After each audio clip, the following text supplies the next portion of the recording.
Hey guys, welcome back to Puck Talk. Today we will be continuing our mini series where we are talking about each and every NHL team. For today's episode, we are going to be talking about Boston Bruins, who are currently first place in the league. Let's get to it. Okay, yeah. Then like he said, we're going to be talking about the Boston Bruins today. And we'll be organizing them. We're going to be talking about a couple categories, I guess. And Yeah. the first category we'll decide on is best player this season. Second category is status. And the status we're going to describe in terms of rebuilding, contending, or retooling, like the NHL franchise mode kind of thing. And then third category is where we think they will finish by the end of the season. And fourth category is the deadline trade we expect. And fifth category is panic level. And yeah, so let's get to it. So those of you watching can see the stats to the left of us. And let's just analyze the stats a little bit right now. So what I'd like to talk about first is the difference in save percentage in the goalies. I thought Swayman was doing well, but I guess he's not this season. And he has a sub 900 save percentage and still 2.72 goals against average. The defense must be god tier. Well, also, considering this, as a backup goalie, he's going 6-3-1, which is not bad at all. That's good, yeah. As a backup, that's really good. I And wouldn't say that he's playing bad. I would just say that the team that surrounds him though is really good. yeah. And Ullmark is crazy, 937. 937 on a 1.89. That's really great stats.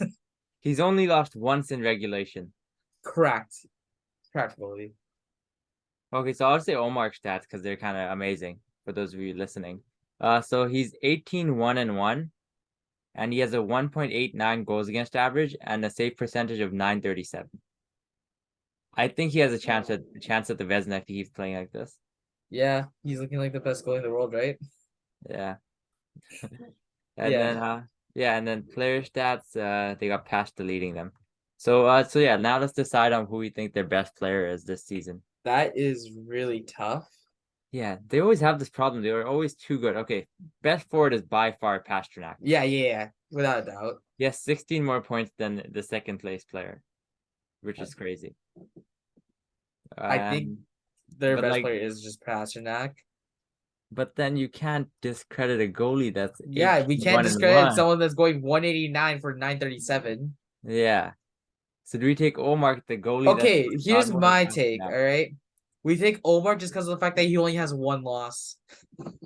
Yeah, I mean losses are a team stat, but that's insane. There's no way. I only having one loss in nets in regulation, not counting overtime. That's crazy. You play 20 games, you have one loss.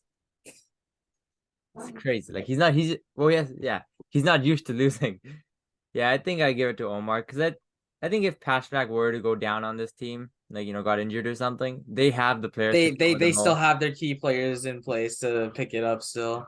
But if Ullmark goes down, I don't think Swayman's gonna pick anything up. Like he's not. I think that he would just become. I think they would just have average goaltending and still be winning though without him. Yeah, but still, I don't think they're doing this great without Ullmark though. Mm-hmm. I think I got to go for Ullmark this season. All right. Yeah. So do we settle on that? Yeah, let's settle on that. The best player this season for the Boston Bruins is Ullmark. And then what do we describe their status as? Contending. Not only contending, a favorite. Yeah. Okay. Status Stanley Cup favorite. The status right now is literally projected to be like the top of their conference by the end of the playoffs. Yeah, there's no question about it. And then where will they finish? Top 2 3, top 4. Top 3, you see them dropping. Top 3, top 4. It's hard to maintain a top 3 spot just in general because you're contending with the other two best teams in the league. I want to be fair to the other teams that we were going to be listing off, so I want to say top 3. Oh, that's true. I guess. Yeah, it's hard to maintain this kind of pace. Top 3.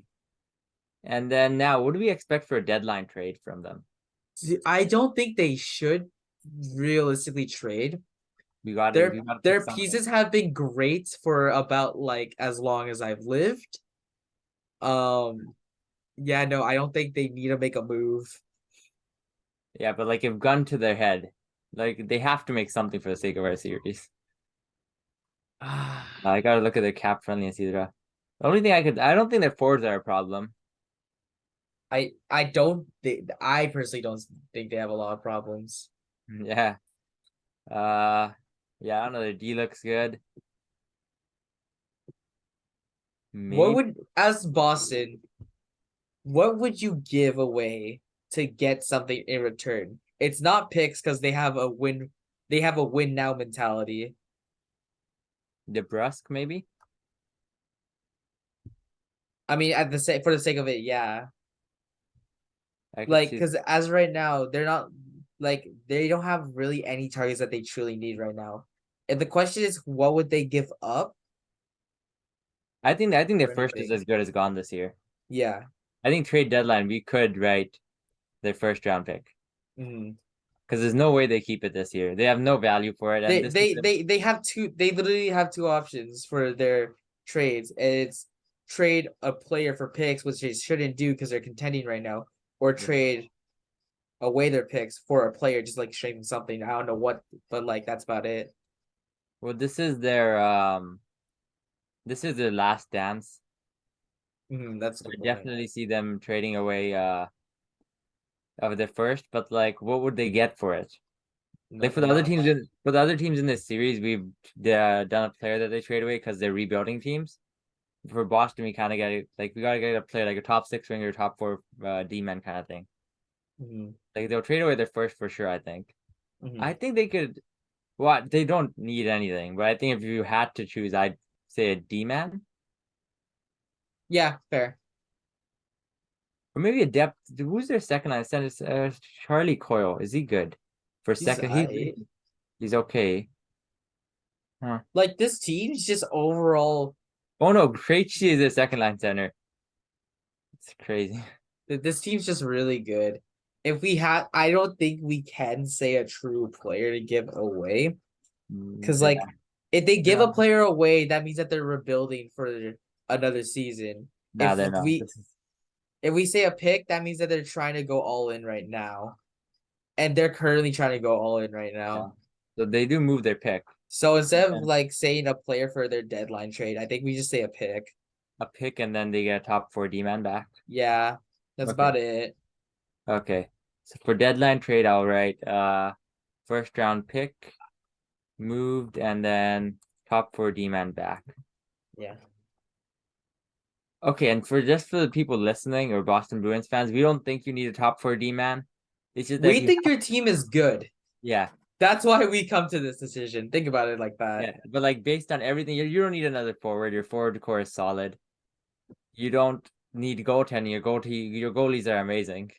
Your main goalie has one loss, not counting the overtime Yeah, so like loss. D like a top four D man is the only thing that I don't think they're gonna add much this year. They're not gonna mix it up at the deadline. But if I had to choose something, it would be a top four D man. We're complimenting you.